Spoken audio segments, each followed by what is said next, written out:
Katika kipindi cha mwaka 2023-24 kupitia operesheni mbalimbali za uchunguzi, TAKUKURU ilifanikiwa kuokoa kiasi cha shilingi bilioni 30.19. Baadhi ya chunguzi zilizofanikisha uokoaji huu ni hizi zifuatazo. Mosi, mikopo isiyorejeshwa katika Benki ya Maendeleo ya TIB kiasi cha shilingi bilioni 6.6.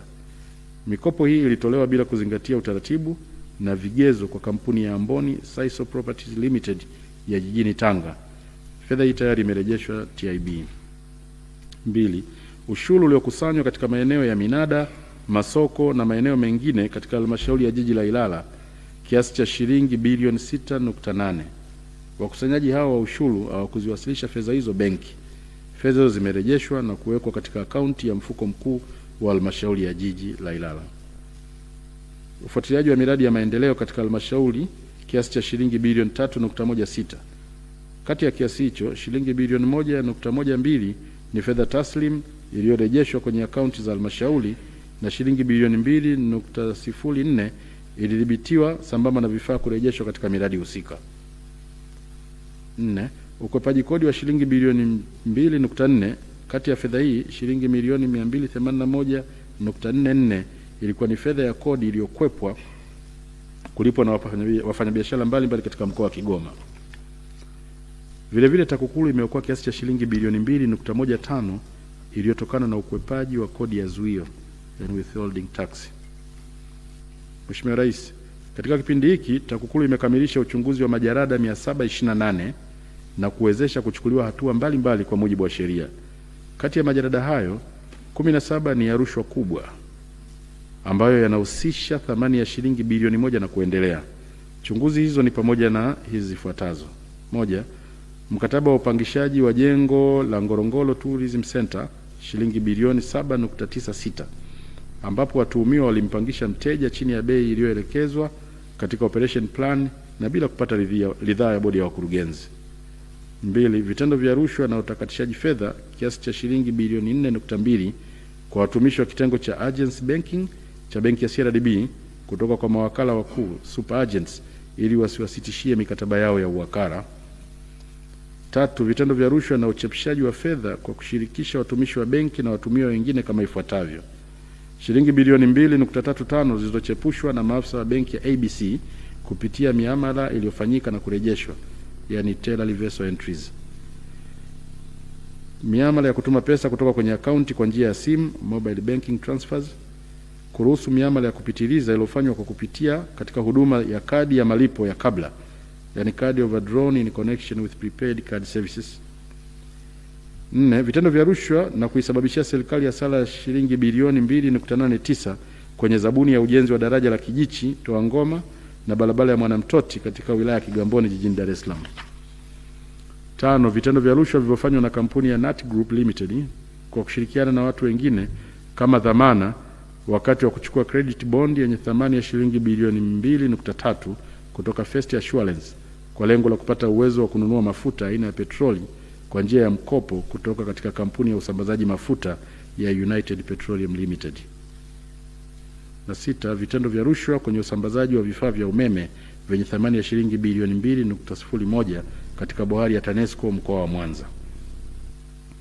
Mheshimiwa Rais, majalada mengine yaliyochunguzwa yalihusu: 1. Uchunguzi wa tuhuma 285 ambazo zilitokana na taarifa ya mdhibiti na mkaguzi mkuu wa hesabu za serikali CAG ya mwaka 2022-23. Kutokana na tuhuma hizo,